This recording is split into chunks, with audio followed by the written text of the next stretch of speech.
एक छोटे से शांत गांव में मोहन नाम का एक गरीब लड़का रहता था। उसका जीवन बहुत कठिन था, लेकिन उसके दिल में भगवान श्री कृष्ण के प्रति अटूट श्रद्धा थी। हर सुबह सूरज निकलने से पहले ही वो उठ जाता और पूरे मन से राधे राधे जपते हुए भगवान को याद करता। उसकी भक्ति इतनी सच्ची थी कि उसे हर जगह कृष्ण का ही एहसास होता था। गांव के कुछ लोग उसकी इस आदत का मजाक उड़ाते थे। वे कहते, सिर्फ नाम जपने से कुछ नहीं होता। लेकिन मोहन ने कभी उनकी बातों पर ध्यान नहीं दिया। उसे विश्वास था कि सच्चे मन से की गई भक्ति कभी व्यर्थ नहीं जाती। एक दिन अचानक उसकी मां बहुत बीमार पड़ गई। उनकी हालत दिन ब दिन बिगड़ती जा रही थी।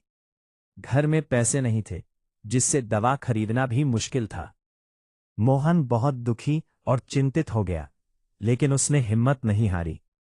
वो अपनी झोपड़ी के एक कोने में बैठ गया और आंसू भरी आंखों से राधे राधे जपने लगा। उसने भगवान से सच्चे दिल से प्रार्थना की, हे कान्हा, मेरी मां को बचा लो। कुछ समय बाद एक रहस्यमयी व्यक्ति उनके घर आया। उसके चेहरे पर अद्भुत तेज और शांति थी।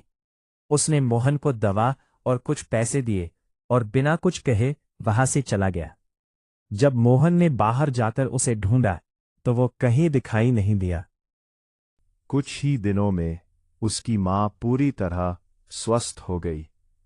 तब मोहन समझ गया कि वह व्यक्ति कोई साधारण इंसान नहीं था, बल्कि स्वयं बिहारी जी थे, जो उसकी सच्ची भक्ति से प्रसन्न होकर उसकी मदद करने आए थे। उस दिन के बाद मोहन का विश्वास और भी मजबूत हो गया कि सच्चे मन से राधे राधे जपने से भगवान अवश्य सुनते हैं।